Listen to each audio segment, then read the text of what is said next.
কাঁদালি নিজেকে কাঁদতে হবে, কাউকে বিপদে ফেললে নিজেকে বিপদে পড়তে হবে। তুমি অন্যায়ভাবে আমার নামে 20টা মামলা দিয়েছো, আমার সন্তানকে খোকসার মাটিতে মেরে আমাকে সন্তানহারা করেছো। আল্লাহ তোমার সন্তানকে বিদায় না করা পর্যন্ত তোমারও দুনিয়া থেকে মৃত্যু দেবে না, দেবে না, দেবে না। এখন বসে আছো বিদেশে, যারা এই ফুলবাড়ির গাড়িগুলো পোড়াইছিলে, যারা ফুলবাড়িতে গাড়িতে আগুন লাগাইছিলে, তারা আজকে কোথায়? তাদের গাড়িতে আগুন লাগাইছিল, তারা আজকে কোথায়? খুঁজে দেখো, খুঁজে দেখো, খুঁজে দেখো। আমি আজিজুল ইসলাম জিহাদি সেদিনকে ওয়াজ করতে এসে ভুল করতে পারি, এর জন্য আমি দায়ী। যারা শ্রোতা তারা দায়ী ছিল না, যারা ওয়াজ শুনতে এসেছিল তারা দায়ী ছিল না। পারলে তুমি আমাকে গুলি করে, কিন্তু জনগণের এই গাড়িতে আগুন লাগাই পোড়াই দিয়েছো। হাজারো পুলিশ সেদিনকে গুলি করেছে, সবগুলো জাতি দেখে রেখেছে।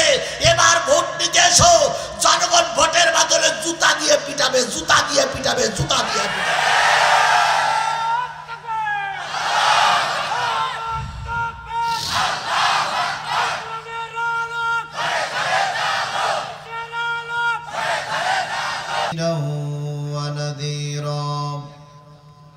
وداعيا إلى الله بإذنه وسراجا منيرا فقد قال الله تعالى في كلامه المجيد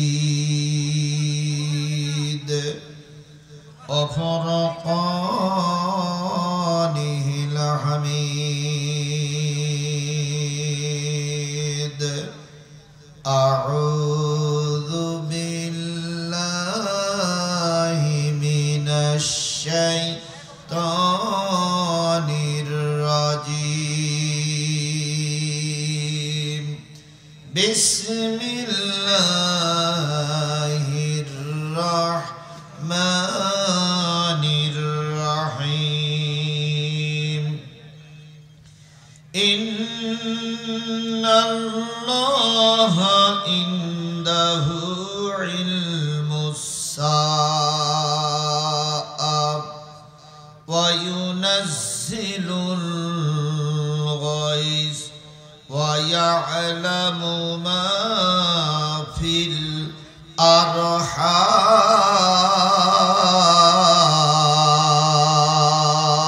الأرحام وما تدري نفس ماذا تكسب غدا وما تدري نفس بأي أرض تموت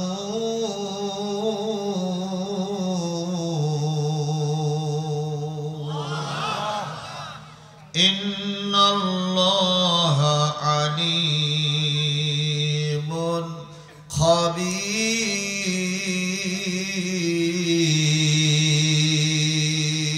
خبير صدق الله المولانا العظيم وعن أبو أيوب أنصاري رضي الله تعالى عنه قال قال رسول الله صلى الله عليه وسلم أفشوا السلام إطعموا الطعام وصلوا الأرحام وصلوا بالليل والناس ينام أو كما قال رسول الله صلى الله عليه وسلم إن الله وملائكته يصلون على النبي يا أيها الذين آمنوا صلوا عليه وسلموا تسليما اللهم صل على محمد وعلى آل محمد كما صليت على إبراهيم وعلى آل إبراهيم إنك حميد مجيد اللهم بارك على محمد وعلى آل محمد كما باركت على إبراهيم وعلى آل إبراهيم إنك حميد مجيد لا إله জোরে জোরে লা ইলাহা আরো জোরে লা ইলাহা লা ইলাহা ইল্লাল্লাহ মুহাম্মাদুর রাসূলুল্লাহ লা ইলাহা লা ইলাহা লা ইলাহা ইল্লাল্লাহ মুহাম্মাদুর সকলে জবান খুলে একসাথে এক বাক্যে বলছি সাল্লাল্লাহু আলাইহি ওয়াসাল্লাম। কুষ্টিয়া জেলার খোকসা উপজেলার সরদার মমতাজ আল আজহার হাফিজিয়া মাদ্রাসা ও এতিমখানার উদ্যোগে অনুষ্ঠিত হচ্ছে ষষ্ঠ বার্ষিকী একদিন ব্যাপী তাফসিরুল কোরআন মাহফিল। তারিখ 27 নভেম্বর রোজ বুধবার সকাল 9টা হইতে মাহফিল শুরু হয়েছে। দিনের বেলার প্রোগ্রাম।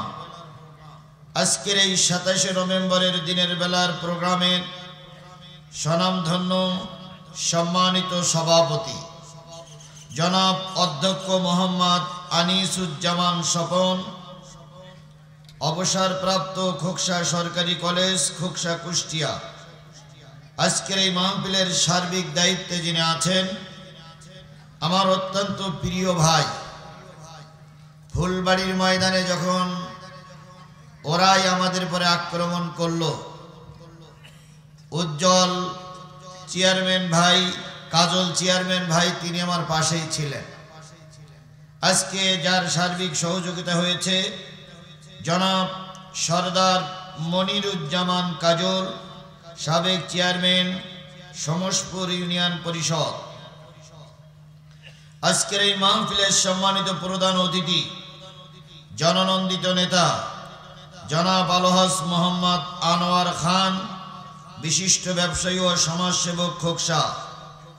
বিশেষ অতিথিবৃন্দ আব্দুল সত্তার মণ্ডল, শামসুল আলম মাস্টার, শেখ রিয়াজউদ্দিন আহমেদ, তুহিনুজ্জামান হালিম সহ অন্যান্য রাজনৈতিক নেতৃবৃন্দ।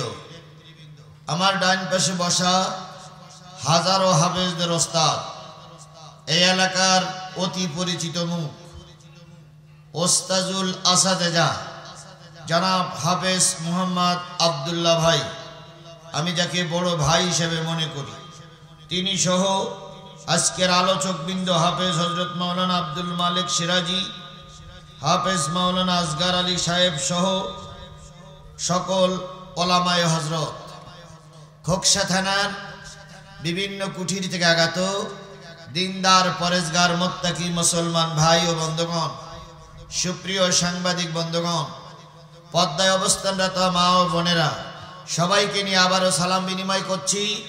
আসসালামু আলাইকুম ওয়া রাহমাতুল্লাহি ওয়া বারাকাতুহু।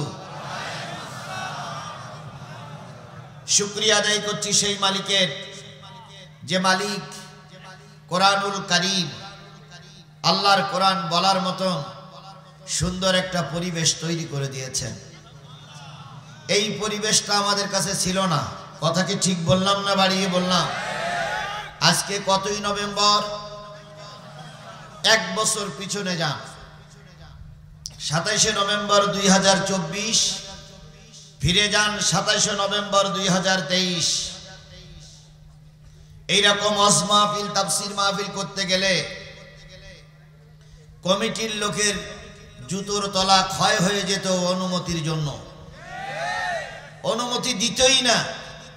অথচ যাত্রায় অনুমতি পাওয়া যেত, সিনেমায় অনুমতি পাওয়া যেত, পুতুল নাচে অনুমতি পাওয়া যেত, পয়লা বৈশাখীর নামে মেয়েদেরকে উলঙ্গ করে নাচের অনুমতি পাওয়া যেত, কিন্তু জালেমের বাচ্চারা কোরআন শরীফের মাহফিলের অনুমতি দিত না। আবার যদি একটু অনুমতি কোন রকম ছলে বলে কলে কৌশলে নেওয়া যেত, তাহলে ওনারাই সিলেকশন করে দিত বক্তা কোন বিষয়ের পর ওয়াজ করবে। বক্তার ওয়াজের ধারণ ওনারাই বলে দিতেন। কথা বলেন ঠিক না বেঠিক?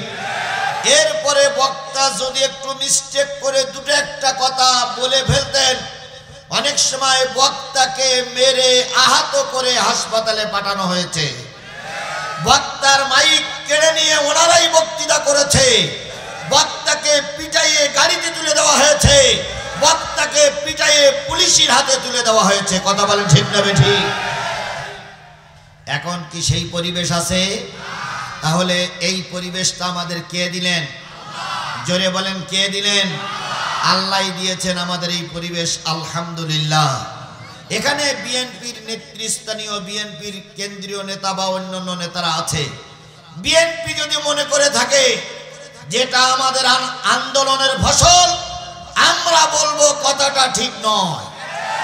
কারণ বিএনপি 15.5 বছর আন্দোলন করেছে, হয় মাইর খেয়েছে, নাই মামলা খেয়েছে, নাই লাশ পড়তে হয়েছে, নাই এলাকা ছাড়তে হয়েছে।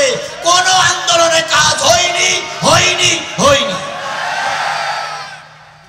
বাংলাদেশ জামাত ইসলামী ওনারা যদি মনে করে এটা আমাদের আন্দোলনের ফসল, আমি বলবো এটাও সঠিক নয়। বলুন তো, বাংলাদেশ জামাত ইসলামী কি কম আন্দোলন করেছিলেন? কম আন্দোলন করেছিলেন, সফলতার দ্বার প্রান্তে পৌঁছাতে পারেননি। এক পর্যায়ে জামাত এবং বিএনপির নেতৃবৃন্দ নিজেদের অবস্থা ছেড়েই দিয়েছিলেন এবং এই ধারণা আমাদের ছিল এই ব্যক্তির বাচ্চা না মৃত্যুবরণ করা পর্যন্ত দেশে আর কিছু করা সম্ভব হবে না। ওনারা তো নিজেরাই বলতেন, আমরা পালাই না, আমরা পালানো জাত নই, শেখ হাসিনা পালায় না। তাই বলতেন না? তাই বলতেন না? তারপর প্রায় রসিকতা করে বলতেন, ফখরুল সাহেব আপনার বাসায় একটু জায়গা দিবেন, আপনার ঠাকুরগার বাসায় একটু জায়গা দিবেন। ফখরুল সাহেব এখন বলতেছে ঠাকুরগার বাসার দরজা খুলে বসে আছে, কিন্তু মেহমান পাচ্ছি না। কোথায় আওয়ামী লীগ, কোথায় কাদের কাকা, কোথায় গেল ওই জালিমের গরম গরম কথা? কোথায় আওয়ামী লীগ, কোথায় কাদের কাকা, কোথায় গেল ওই জালিমের গরম গরম কথা? খেলা হবে, খেলা হবে। কি প্রায় বলতেন না খেলা হবে, খেলা হবে। এখন আমরা খেলার জন্য মাঠে নেমেছি। আসুন দেখি কার বাহুতে কতটুকু জোর আছে। আসুন ময়দানে খেলা হবে, দেখি আপনি কোন মায়ের দুধ খেয়েছেন আর আমি কোন মায়ের দুধ খেয়েছি। খেলা হবে, খেলা হবে, খেলা হবে বলে কাকা গেল পালাইয়া, শেখ হাসিনা পালাইছে দেশটা ছাড়িয়া। তাহলে আমাদের এই পরিবেশ কে তৈরি করে দিয়েছে? বাংলাদেশ জাতীয়তাবাদী দল বিএনপি এবং জামাত ইসলাম যখন হাল ছেড়ে দিলেন, তখন কোথা থেকে উড়ে আসলো আবাবিল পাখির মতন এক দল যুবকেরা। যে যুবকদের ভিতর থেকে 2 জন যুবক এখানে কথা বলেছে। কথা বলেন ঠিক না ঠিক? আমরা অন্তর খুলে দোয়া করি ওই যুবকদের সম্মান আল্লাহ আরো বাড়াইয়ে দিক। এরা যখন ময়দানে নামলো, এই ফেরাউনের বাচ্চা চেয়েছিল এদেরকেও গুলি করে মারবে। প্রথম গুলি হলো, লাশ পড়লো, এরা সামনে গিয়ে গেল। পরের দিন আবার গুলি হলো, লাশ পড়লো, সামনে গিয়ে গেল।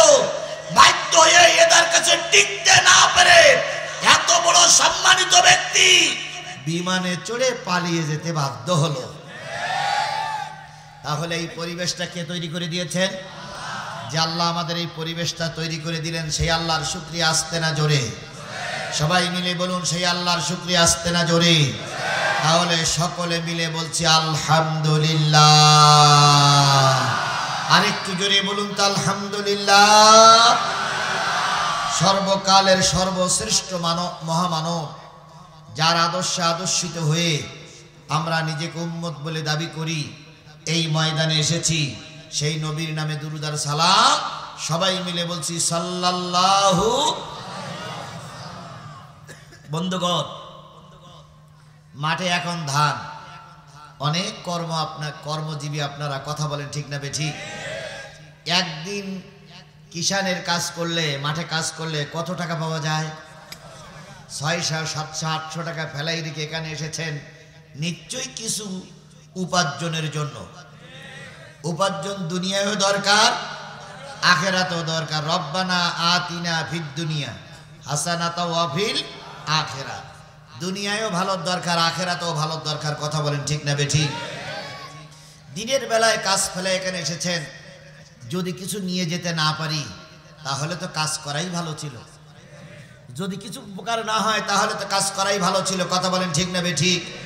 আল্লাহ রসুল নিজেই বলেছেন যে ইজা মারারতুম বিরিয়াজিল জান্নাহ ফারতাউ। কিলা ইয়া রাসূলুল্লাহ ওয়া মা হুন্না? ক্বালা হিলকুজ যিকির। নবী বলেন, যখন কোন দুনিয়ায় জান্নাতের পরিবেশ তোমরা দেখবে, যখন দুনিয়ার কোন জান্নাত তোমাদের দৃষ্টিগোচর হবে, ওই জান্নাতের ভিতরে বসে যাও, যাতে করে পরকালের কিছু সম্বল হাসিল করা যায়। সাহাবীরা বলেন, ইয়া রাসূলুল্লাহ, দুনিয়ার জান্নাত কোনটি? যেহেতু কিয়ামতের দিন জান্নাত আর জাহান্নাম দেখা যাবে, দুনিয়ার জান্নাত আবার কোনটি? নবী বললেন, যেইখানে আল্লাহ এবং রাসূলের কথা আলোচনা হয়, ধরে নিও ওটাই হলো দুনিয়ার জান্নাত। তাহলে নবীর ভাষায় এটা হলো দুনিয়ার জান্নাত, কথা বলেন ঠিক না বেঠিক? এই দুনিয়ার জান্নাতে যাদের ভালো লাগে না, দুনিয়ার জান্নাত যাদের সহ্য হয় না, ধরে নিয়েন পরকালের জান্নাত তাদের কপালে জুটবে না। তাহলে দুনিয়ার জান্নাত আমরা কিছুক্ষণ থাকতে রাজি আছি না নাই? কোন পর্যন্ত থাকবেন? আসরক্ত পর্যন্ত। যেহেতু দিনের মাহফিলে বেশি সময় মেলে না, তাহলে আমরা আসরক্ত পর্যন্ত থাকবো। এই জন্য ভূমিকায় বেশি কথা নাই বলি। এটা হলো কোরআনের মাহফিল। কিসের মাহফিল? এখান থেকে আমাদের কিছু নিয়ে যেতেই হবে, কথা বলেন ঠিক না বেঠিক? এবার হাদিসে যান, নবী বলেছেন আদ-দীনু নাসিহাতুন সালাসা। আদ-দীনু নাসিহাতুন সালাসা কুল্লা লিমান ক্বালা লিল্লাহ ওয়া লিরাসূলিহি ওয়া লিকিতাবিহি ওয়া লিআইম্মাল মুসলিমিনা ওয়া আম্মাতিহিম। নবী বললেন, দিন একটা নসিহত, দিন একটা নসিহত, দিন একটা নসিহত, দিন একটা ওয়াজ, দিন একটা আলোচনা। কোরআন হাদিসের মাহফিলে একটা আলোচনা, এটা একটা নসিহতের মজলিস। সাহাবীরা বলেন, ইয়া রাসূলুল্লাহ, বক্তা যখন নসিহত করবে, বক্তা যখন আলোচনা করবে, বক্তা যখন কথা বলবে, ওই বক্তার কথার ভিতরে কয়টা জিনিস থাকা লাগবে? নবীজি বললেন, যদি বক্তা 5টা জিনিসের পরে নির্ভর করে কথা বলে, তাহলে জেনে নিও ওটা ওয়াজ মাহফিল, ওটা তাফসীর মাহফিল, ওটা কোরআনের মাহফিল, ওটা হাদিসের মাহফিল। তাহলে আপনারা এখানে এসেছেন, আল্লাহ রসুলের ভাষায় কয়টা বিষয়ের পরে কথা বলা লাগবে? এই 5টা বিষয় না হলে সেটারে তাফসীর মাহফিল, ওয়াজ মাহফিল বলা যাবে না। সাহাবীরা বললেন, ইয়া রাসূলুল্লাহ, সেই 5টা বিষয় কি? নবীজি বললেন, বক্তা যখন কথা বলবে তখন প্রথম আল্লাহর শুকরিয়া আদায় করে শুরু করা লাগবে। যেই মাহফিলে আল্লাহর শুকরিয়া আদায় হয় না, সেটারে ওয়াজ মাহফিল বলা যাবে? জোরে বলেন, যাবে? আমাদের দেশে অনেক নেতারা 15-20 মিনিট 1 ঘন্টা আলোচনা করেছেন, একটিবারের জন্য আল্লাহর কথা মুখে উচ্চারণ করিনি।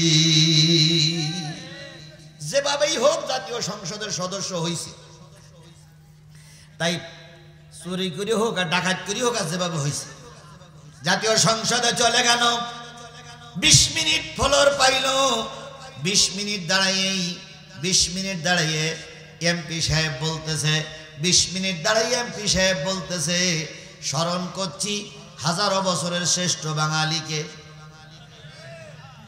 তারপরে স্মরণ করছি জাতির কর্ণধার মুজিব কন্যা, আমাদের জননী শেখ হাসিনাকে। স্মরণ করছি খোকসার মানুষদেরকে যারা আমাকে ভোট দিয়ে এখানে পাঠিয়েছে। একটিবারের জন্য মুখে উচ্চারিত হলো না, আমি মেম্বারে দাঁড়াইয়ে পাশ করতে পারতাম না। আল্লাহ আমাকে এমপি বানিয়েছেন, আলহামদুলিল্লাহ। এই কথাটা একটা বারের জন্য ওদের মুখ দিয়ে উচ্চারিত, জোরে বলেন উচ্চারিত। আল্লাহ বলে দিল, এখন জনগণ পড়াচ্ছে তোমার ফুলের মালা, কয়েকদিন পরে ওই জনগণ পড়াবে তোমার জুতোর মালা।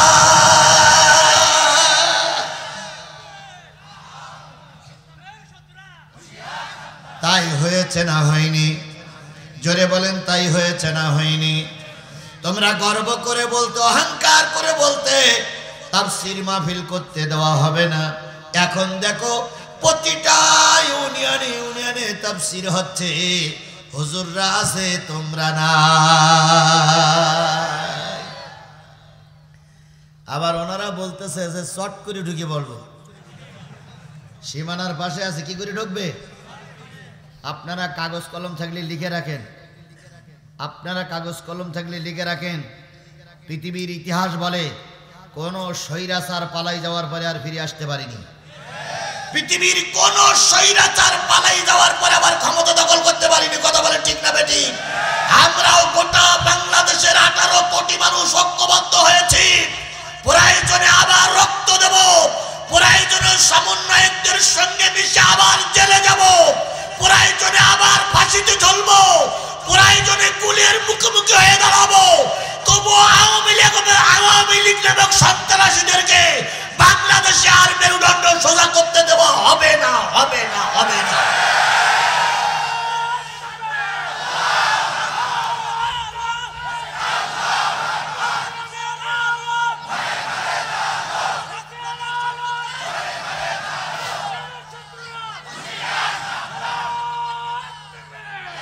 হ্যাঁ, আমরা সরকারকে বলেছি, সরকারও টার্গেটে নিয়েছে, শেখ হাসিনা আবার আসবে, কিন্তু গণতন্ত্রের মানুষ কন্যা হয়ে আসবে না। এবার আসবে আসামি হয়ে, এবার তাকে জেলে ধুকে ধুকে মারা লাগবে। বিডিআর হত্যার বিচার দায়ে তার ফাঁসির কাস্টে ঝোলা লাগবে। হেফাজতের আলেমদের মারার দায়ে তাকে ফাঁসির কাস্টে ঝুলতে হবে।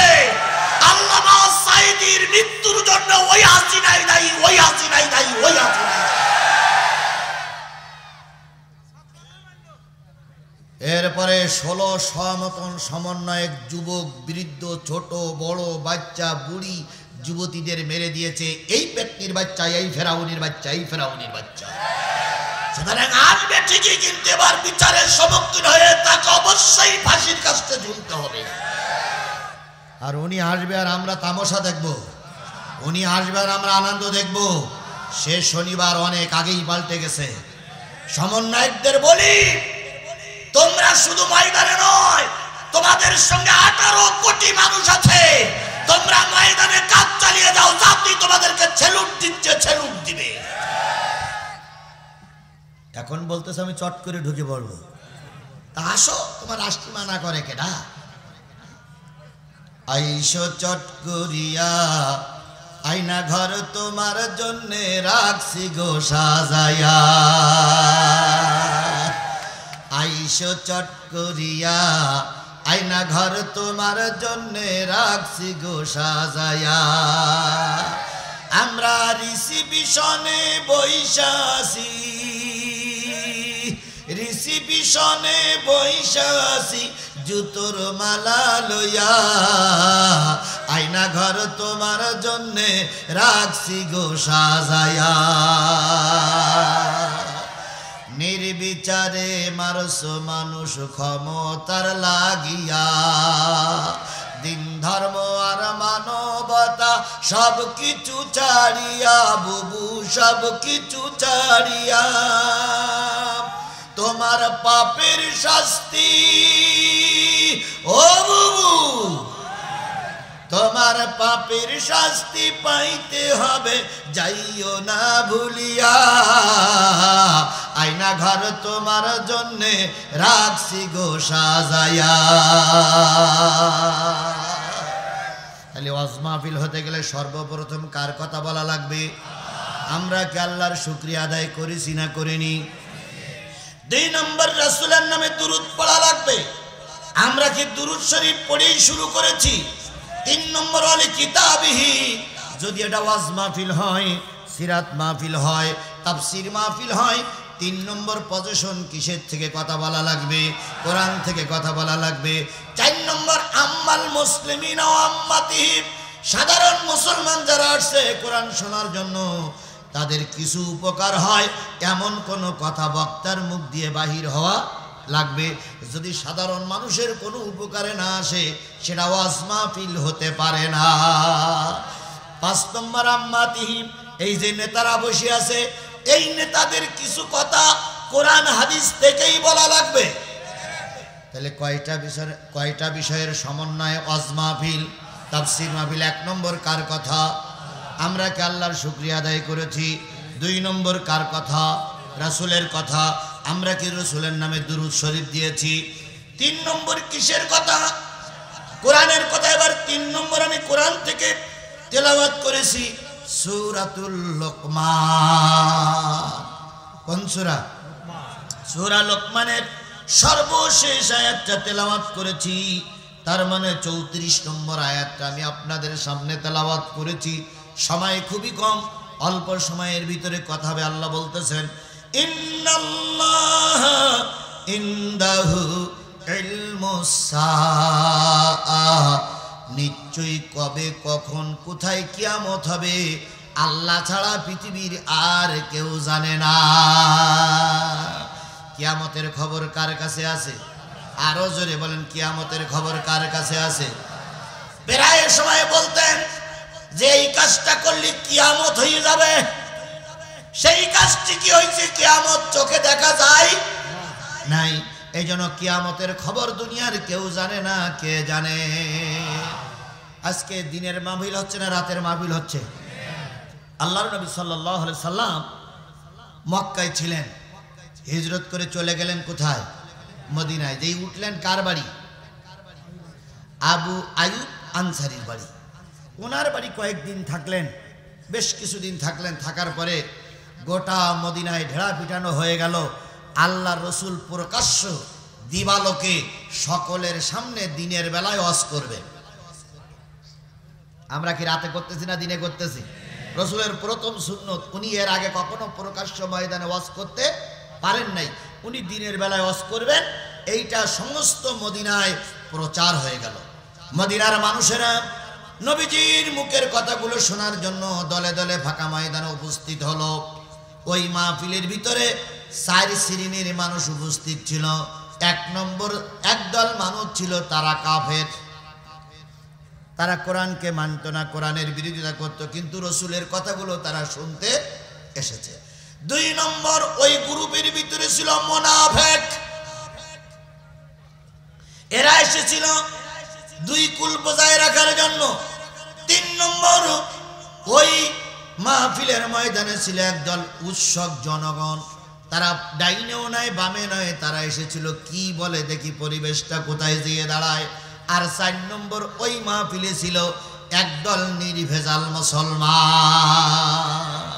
আজকের এই দিনের বেলার মাহফিলে ওই 4 শ্রেণীর মানুষ আছে না নাই আরো জোরে বলেন আছে না নাই একদল আওয়ামী লীগের নেতা কর্মীর ভিতরে ঘাপটি মেরে বসে আছে দেখি বিএনপির লোক জামাতের লোক ওই আজিজুল ইসলাম জিহাদি কি বলে এই জন্য ঘাপটি মারা আওয়ামী লীগ আপনার সামনেই আছে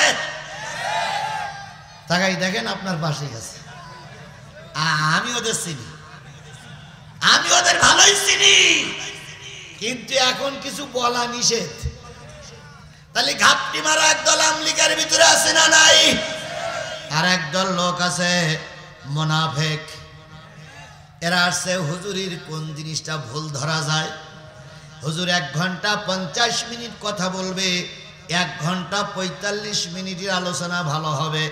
যদি দুটো একটা বেফাস কথা, দুটো একটা খারাপ কথা মুখ ফসকে বেরিয়ে যায়, ওরা সন্ধ্যার পরে চার দোকানে বসে এইটাই নিয়ে আলোচনা করবে। হুজুর এ কথাটা বলার কি দরকার ছিল?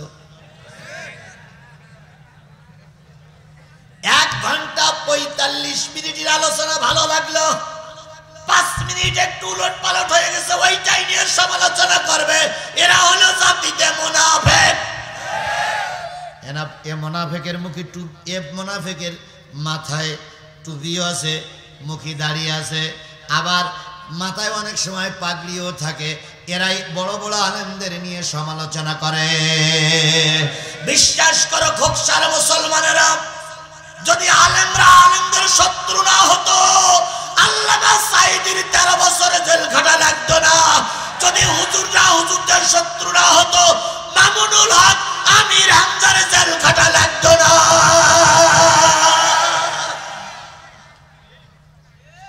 সে হুজুর আমাদের সমাজে আছে না নাই? এখানেই আছে, এখানেই আছে, এখানেই আছে।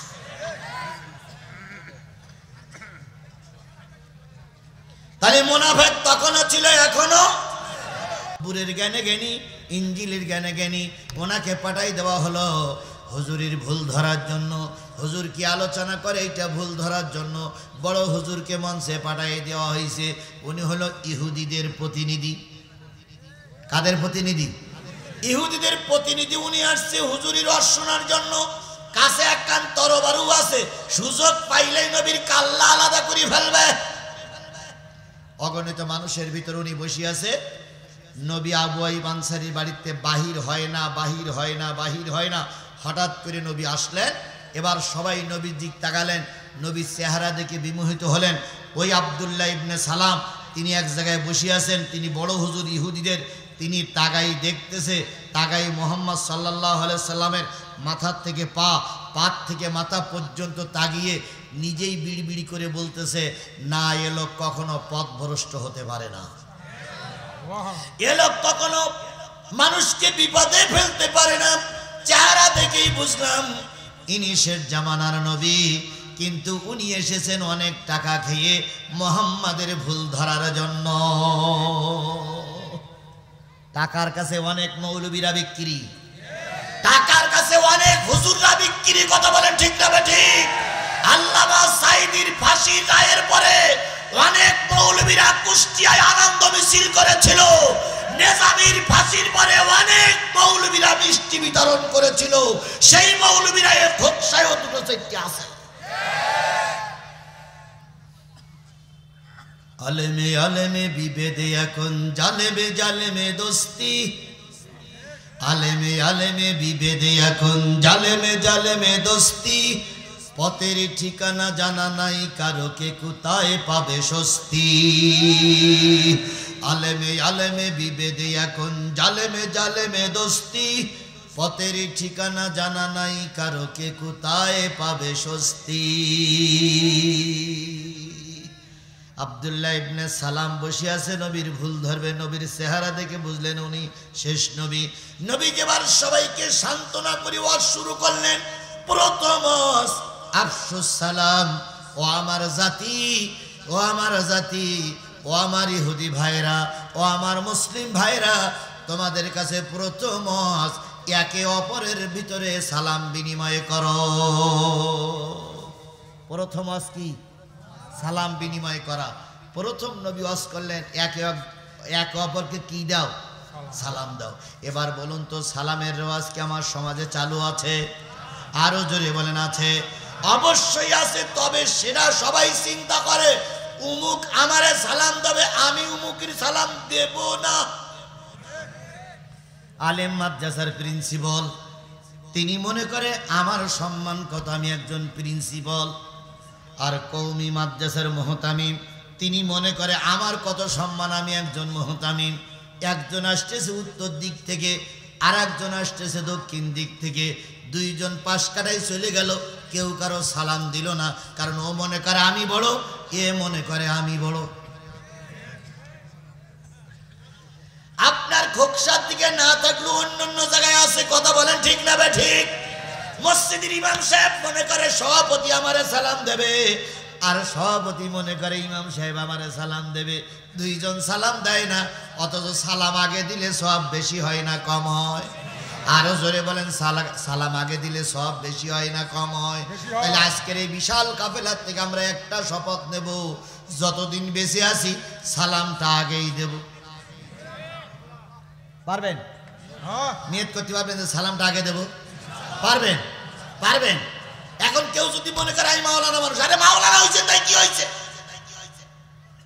আপনি সালাম আগে দিবেন, তারপরে মুসল্লিরা শিখবে। ছেলের কাছ থেকে বাপ ডাক শুনতে গেলে ছেলের আগে কি বলতে হয়? আগে আব্বা বলা লাগে। আপনি যদি আব্বা না বলেন, ছেলে আপনার আব্বা। আপনি আপনার মুসল্লিদের কাছে সালাম নিতে গেলে আপনাকে আগে সালাম দিতে হবে, আপনাকে আগে ছোট হতে হবে, তারপর আপনি সম্মান পাবেন। আপনি যদি কলার নাড়াতে বলেন আমি বড় হুজুর, তাহলে বোঝা গেল আপনার সালাম দেওয়া লাগবে না, কেউ আপনাকে সালাম দেবে না। তাহলে আজকের একটা প্রথম আছে, আগে সালাম দিব। আফসুস সালাম, সালাম চালু করো। সেই সালামটা যদি সহি না হয় উভয়ের গুনাহ হবে। এই জন্য সালামটা আগে শিখি সবাই মিলে। সালাম কিভাবে দেবেন? আসসালামু, সবাই মিলে বলেন আসসালামু আলাইকুম ওয়া রাহমাতুল্লাহি ওয়া বারাকাতুহু। উত্তরে কি বলবেন? ওয়ালাইকুম আসসালাম না, ওয়া আলাইকুমুস সালাম, ওয়া আলাইকুমুস সালাম। আসসালামু ওয়া আলাইকুমুস সালাম। আমরা সালাম দেই, আসসালামু আলাইকুম ভাই, আসসালামু আলাইকুম, কে তাই না? আবার চেয়ারম্যান সাহেব এখানে আছে, অনেক চেয়ারম্যান, অনেক এমপি, অনেক নেতারা নির্বাচনের সময় এসে সালামের জোর দেয় খুব। ভোটে পাস করে গেছে, সাধারণ লোক এসে সালাম দেয়, ভাই আসসালামু আলাইকুম।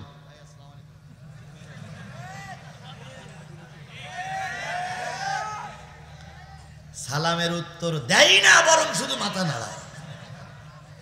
অথচ ওনার সালাম নীতি নীতি এলাকার মানুষ কষ্টে বিমজ্জিত ছিল যখন উনি ক্ষমতায় যাননি। কথা বলেন, কথা বলেন, কথা বলেন। এই জন্য আজকের থেকে সবাই আগে সালাম দেবো, রাজি আছি তো? আসসালামু, আল্লাহ নবী বলেন দৈনিক যদি কোনো আমার উম্মত আল্লাহর বান্দা 40 জন মানুষকে সালাম দিতে পারে, জেনে নিও অহংকার মুক্ত অবস্থায় সে কবরে চলে যাবে। এই জন্য সালামে বরকত বেশি। সালাম দিলে মানুষ ছোট হয়, একটু নিচু হয়, তার ভিতরে অহংকার কমে যায়। এই জন্য 1 নম্বর সালাম আগেই দেব ইনশা ইনশা। আফসুস সালাম, ইতামুত তাম, মিসকিনকে খাওয়াবো, গরিবকে খাওয়াবো। শুধু দাওয়াত লোকের বাড়ি খাবো না, লোককেও একটু দাওয়াত করে খাওয়াবো। প্রবাদে আছে হুজুরদের বাড়ি মিলাদ হয় না, এটা প্রবাদ আছে না যে হুজুরা বাড়ি মিলাদ দেয় না।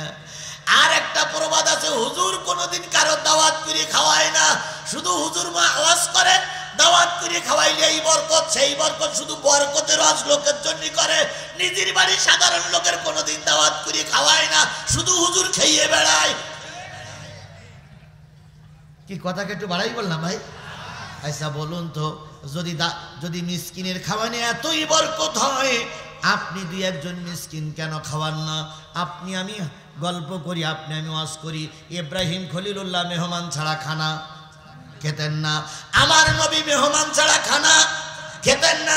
তাহলে মেহমান ছাড়া নবী খানা খেতেন না, তুমি আর আমি হুজুর কয়জন মেহমান তো বছরে খাওয়াই, শুধু লোকের বাড়ি খাই। কিছু কিছু হুজুর মনে করতেছে এই হুজুর নিজের পেটে নিজে লাথি মারতেছে। না রে ভাই, লিমা তাকুলুনা মা লা তাফালুন, এমন অস করো না যা তোমার ভিতরে নাই। সুতরাং মিসকিনকে খাওয়াবো, মিসকিনের মাল আমরা খাবো না। গত 15.5 বছর আপনার খারাপ লাগুক আর ভালো লাগুক, গত 15.5 বছরে এরা সব গরিবের মালগুলো খেয়ে খেয়ে তরমুসির মতন ভুড়িগুলো মোটা করেছে। আওয়ামী লীগের ভাইদের বলি খেইসাও খাও, জনমের খাওয়া খাও, কিন্তু সেগুলো বিদেশে পাঠাইলে কেন? দেশে থাক। দেশে 50 বিঘে জমি কেন? একটা মিল কল কারখানা করো, একটা ইন্ডাস্ট্রি করো, একটা ব্যবসা প্রতিষ্ঠান করো, তুমি চলে গেছো, এখন জনগণের কল্যাণে সেগুলো ব্যবহৃত হবে। কথা বলেন ঠিক না বেঠিক? কিন্তু এরা খাইছে আর সব বাইরে পাঠিয়ে দিয়েছে। আর ওনারা প্রায় মঞ্চে দাঁড়িয়ে বলতেন আমরা সবচেয়ে জনপ্রিয় দল, তাই বলতেন না? আরে বাবার মঞ্চে দাঁড়িয়ে বলতেন ভাইয়ের আমার, বোনের আমার, এবারের নির্বাচন এত সুষ্ঠু হয়েছে যে বাংলাদেশের ইতিহাসে এরকম নির্বাচন আর মানুষ চোখেই দেখিনি। পরের দিন পেপারে লিখলো হ্যাঁ এবার ভোট সুষ্ঠু হয়েছে, সুষ্ঠু হয়েছে নির্বাচন, ভোট দিয়েছে প্রশাসন, তাকিয়ে তাকিয়ে দেখেছে জনগণ। বিগত 15 বছরে কারা কারা 170টা ভোট দিয়েছেন একটু হাত তোলেন। ওই একটা 170টা ভোট দেওয়া পার্টি একটা পাওয়া গেছে।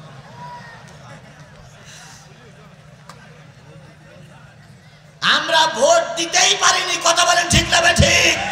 আর এখানে এমন আওয়ামী লীগের নেতা কর্মী আছে যারা 70-80টা পর্যন্ত সিল মেরেছে। এখন হুজুর সাজো, তোমার একটা ভোট দেওয়ার অধিকার ছিল, তুমি 70টা ভোট মেরেছো, 69টা ভোট তুমি বেশি দিয়েছো। কথা বলেন, কথা বলেন, কথা বলেন। তাহলে গরিবের মাল খাওয়া, গরিবকে খাওয়াতে হবে, গরিবের মাল খাওয়া। যে সমস্ত গরিবের মাল খাওয়া পার্টিরা আমাদের সমাজে সেলুট নিত, ও আল্লাহ এখন তাদের কোমরে দড়ি বেঁধে টানা হচ্ছে। যে আইন মন্ত্রীর একটা কলমের খোসায় বড় বড় আলেমদের ফাঁসির কাস্টে ঝুলতে হয়েছে, সেই আইন মন্ত্রীকে এখন পুলিশ কোমরে দড়ি বেঁধে জেলখানায় নিয়ে যাচ্ছে। আগের দিন দেখলাম সাবেক আইনমন্ত্রী, সাবেক শিক্ষামন্ত্রী দরবেশ বাবা সহ সবাইকে এক লাইন দিয়ে নিয়ে আসতেছে। কি দেখেছেন না আপনারা? দেখেছেন না? বলুন তো এখান থেকে 6 মাস আগে এদের দেখলে পুলিশ কি করত? আরামে দাঁড়া,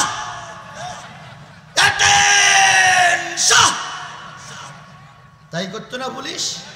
আর সেই পুলিশ এখন কোমরে দড়ি বেঁধে বলতে চলেন চলেন চলেন।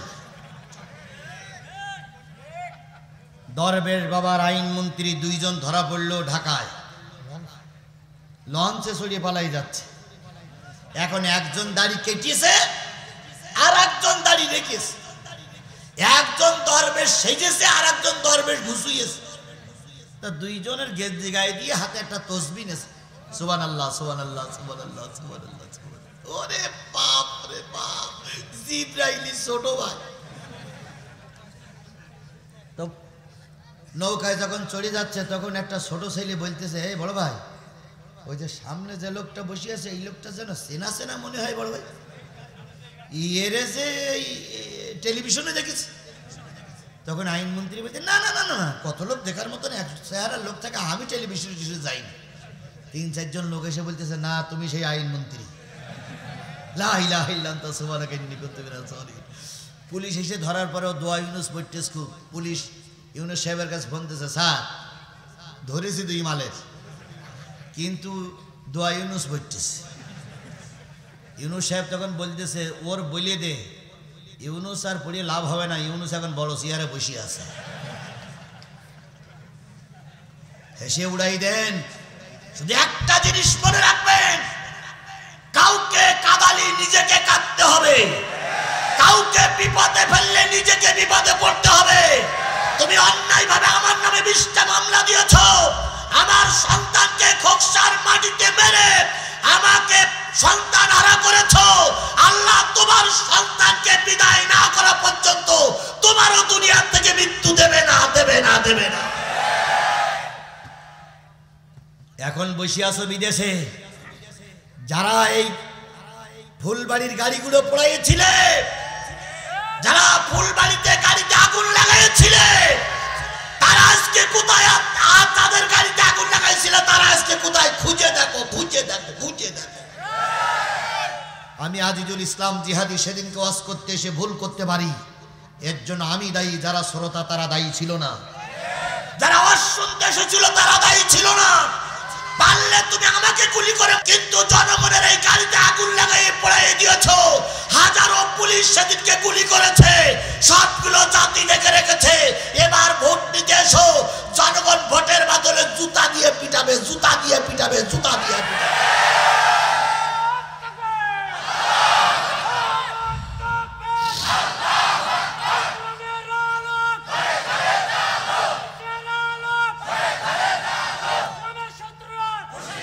আমার ভালোই মনে আছে, আমার ভালোই মনে আছে, আমি মঞ্চে বসা, কাজল ভাই ডাইন সাইডে বসা, বাম পাশে সম্ভবত গেট, বাম দিকে তাকাই দেখি শুধু হেলমেট আর হেলমেট ছাড়া আর কিছু দেখা যাচ্ছে না।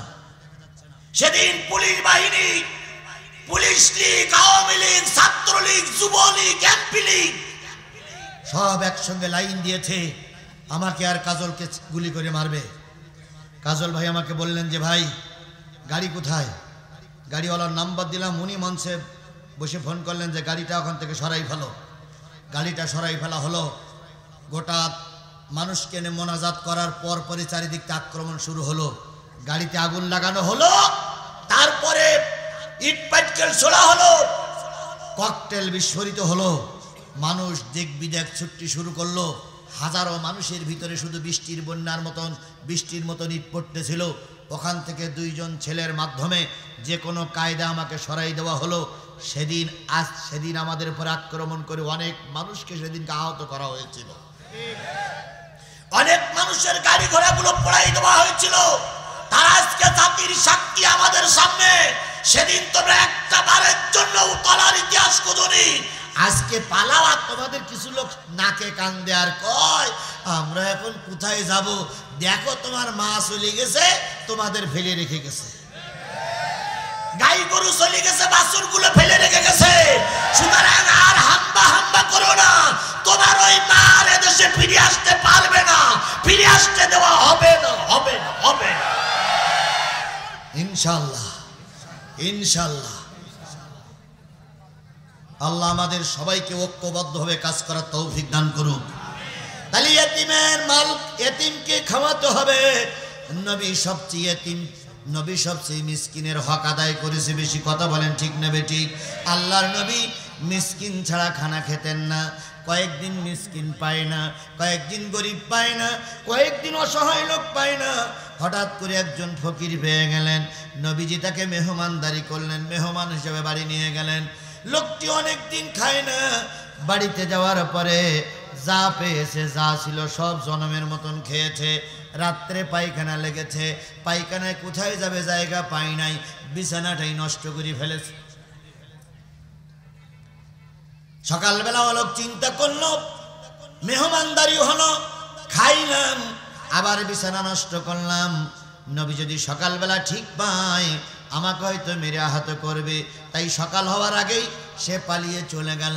নবী ফজরের সালাত আদায় করে এসে দেখে মেহমানও নাই। মেহমান জানি কোথায় গেছে, একটু খেয়াল করে দেখে মেহমানের বিছানাটা সব পায়খানা দিয়ে ভরপুর। আল্লাহর নবী কষ্ট পাইলেন। কত সুন্দর নবী, দয়ার নবী আমার ছিলেন। নবী কষ্ট পাইলেন, নবী বিছানাগুলো ধুয়ে পরিষ্কার করতেছিলেন। এদিকে মেহমানের স্মরণ পড়েছে, আসছি তো আসছি, তরবারি ফেলাই রেখে আসছি। তরবারি নেবার জন্য আবার উকি ঢুকি মারে, নবীর সামনে পড়ে গেলেন। নবী বললেন, মেহমান, রাতে তোমার খাওয়ালাম, বাথরুমটা দেখাই দেয়নি, এজন্য আমি দুঃখিত। তুমি কষ্ট পেয়েছো, আবার ফিরে এসেছো, কোনো কিছু হারাই গেল নাকি? মেহমান বলতেছি, ইয়া রাসূলুল্লাহ, তরবারিটা ফেলে রেখে গিয়েছিলাম। নবীজি তরবারিটা নিয়ে, তরবারির গায়ে ময়লা লেগেছিল, ময়লাটা পরিষ্কার করে তরবারিটা মেহমানের হাতে দিয়ে বললেন, কষ্ট পেয়ে থাকলে আল্লাহর রাস্তায় আমাকে মাফ করে দিও। মেহমানটা ছিল ইহুদি। মেহমানটা যখন দেখলো নবীর চরিত্র এমন সুন্দর, তখন মেহমান বলে দিল, ইয়া রাসূলুল্লাহ, আমাকে ঈমানের কলেমা পড়ে মুসলমান বানায়া দাও। এর নাম ইসলাম, এর নাম নবীর আদর্শ। কথা বলেন ঠিক না বেঠিক? দুই দলের নেতা, দুই সমাবেশ, বর্তমান যুগের কথা বলতেছি। দুই দলের দুই সমাবেশ। একজন সমাবেশে যাচ্ছে, কর্মীরা হুড়মুড় করে এসে নেতার সঙ্গে মুসাফা করার জন্য আসলো। এক কর্মী নেতার গায়ে একটু ঠাস লেগেছে,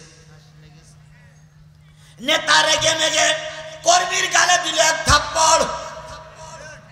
কর্মী রাগ করে একটু পিছনে গিয়ে কষ্ট করলো, চোখের পানি মুছে ফেললো। সাংবাদিকদের বলল, আমি নেতাকে খুব ভালোবাসি, তাই নেতার সঙ্গে একটু মোসাফা করতে চেয়েছিলাম, নেতা আমাকে মারলো। যাই হোক, তবু তো নেতার হাতের থাপ্পড়টা খাইলাম, এই বলে তিনি চলে গেলেন। পরের সপ্তাহে দেখলাম আর এক নেতা সমাবেশে যাচ্ছে, অগণিত মানুষ তার মোসাফা করার জন্য এগিয়ে আসতেছে। নেতা হাসি মুখে মোসাফা করতেছে। দূরে দেখা গেল একটা মানুষ পা নাই, পঙ্গু, প্রতিবন্ধী। ওই মানুষটা বগলে দুইটা লাঠি নিয়ে হাঁটি হাঁটি পা পা করে সামনে আসতেছে। নেতা দেখলো এদের পা আছে আর ওর পা নাই, ওই লোকটা আসতে কষ্ট হচ্ছে। নেতা অগণিত মানুষকে ভেদ করে ওই প্রতিবন্ধী লোকটার কাছে গেল। প্রতিবন্ধী লোকটার কাছে গিয়ে তার গলা জড়াই ধরে দুই গালে দুটো চুমা দিয়ে বললেন, ভাই, কষ্ট করে আমার সঙ্গে মোসাফা করার জন্য যাওয়ার দরকার নাই, আমি তোমার সঙ্গে মোসাফা করতে এসেছি। ও আমার জাতি, যারা কষ্ট করে কর্মীর সঙ্গে মোসাফা করার জন্য চেয়ার থেকে নিচে নামে, ওই দল যদি এদেশের শাসন ব্যবস্থা হাতে পায়, খোদার কসম এদেশে কোনো মানুষ না খেয়ে ঘুমাতে যাবে না। এই জন্য আমরা শুধু এতিমের মাল খাবো না, এতিমকেও খাওয়াবো। কি রাজি আছি? জোরে বলেন, রাজি আছি কিনা? আল্লাহ আমাদের সবাইকে কবুল করুক। তাহলে রসুল কয়টা বিষয় ওয়াজ করলেন? 4টা। তার ভিতরে আফসুস সালাম, ইতাম, সাল্লুল আরহাম। আল্লাহ নবী বলেন, আত্মীয়তার সম্পর্ক ছিন্ন করো না, আত্মীয়তার সম্পর্ক বজায় রাখো। ওয়াসাল্লু বিল্লাইলি ওয়ান নাস ইয়ানাম। রাতের অন্ধকারে সবাই যখন ঘুমিয়ে পড়বে, 2 রাকাত 4 রাকাত তাহাজ্জুদের নামাজ পড়ো। জীবনের গুনাহগুলো আল্লাহর কাছে স্মরণ করে দোয়া করো। তোমার চোখের পানি জমিনে স্পর্শ করার আগে আল্লাহ তোমার দোয়াগুলো কবুল করে নেবে। বলুন, তালেমের দোয়া, নির্যাতিত মাজলুমের দোয়া কবুল হয় না? হয় না? আল্লামা সাঈদীর নামে ওরা যুদ্ধ অপরাধীর মামলা দিল। কি মামলা? যুদ্ধ অপরাধীর মামলা দিল, ধর্ষণের মামলা দিল, হিন্দুদের ঘরবাড়ি পোড়ানোর মামলা দিল। আল্লামা সাঈদীর মামলা শুনানি হচ্ছে, ধর্ষণ মামলা শুনানি হচ্ছে। প্রসিকিউটর যিনি বিচারক, তিনি বলতেছেন, উকিল সাহেব আপনি জেরা করতে পারেন। উকিল সাহেব আল্লামা সাঈদীর সামনে আসলেন। ও আমার জাতি, ভালো করে শোনো। উকিল সাহেব আল্লামা সাঈদীর সামনে দাঁড়াই বলতেছেন, হুজুর, আপনি তো 1 লক্ষ মা বোনের ইজ্জত নষ্ট করেছেন। বড় হুজুর কিছুই বলতেছেন না, চোখ বেয়ে টপ টপ টপ টপ করে পানি পড়তেছে। উকিল বলতেছে, হুজুর, আমার এই কাগজে লেখা আছে আপনি 60 বছরের বুড়ি ধর্ষণ করেছেন, আপনি নববধূকে হিন্দুদের কাছ থেকে ছিনাইয়ে ধর্ষণ করেছেন, আপনি কলেজ পড়ুয়া মেয়েকে ধর্ষণ করেছেন, আপনি একটা ছোট্ট 12 বছরের মেয়েকেও ধর্ষণ করেছেন। এবার বলুন তো হুজুর, যখন আপনি 90 বছরের বুড়ি ধর্ষণ করতেছিলেন, তখন তো বুড়ি বুড়ি মানুষ কেমন লাগতেছিল আপনার? বড় হুজুর আকাশের দিকে তাকাই শুধু 2 চোখের পানি ফেলায় কাঁদে।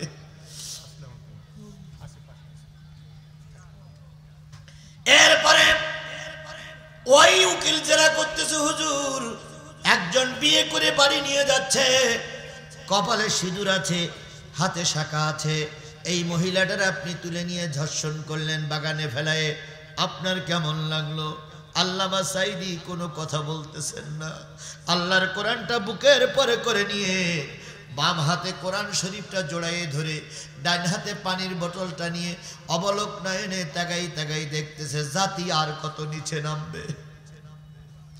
এরপরে উকিল সাহেব বলল, হুজুর, আপনি যখন 12 বছরের একটা ছোট্ট মেয়ে ক্লাস 3 পড়ে, তাকে অমুক স্কুল থেকে ধরে নিয়ে ধর্ষণ করতেছিলেন, শেষ পর্যন্ত মেয়েটা মারা গেল, আপনি তখন কি অনুভব করতেছিলেন? এখন তো আপনি বড় মুফাসসির, সেদিনকে আপনার একটু খারাপ লাগেনি?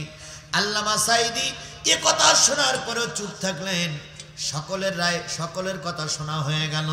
উকিল তখন বলল, স্যার চুপ থাকা মানে উনি সম্মতি জ্ঞাপন করেছেন, এই দোষে উনি দোষী। এবার সকলের কথা শেষ। বিচারপতি মানিকও তখন সেখানেই বসেছিলেন।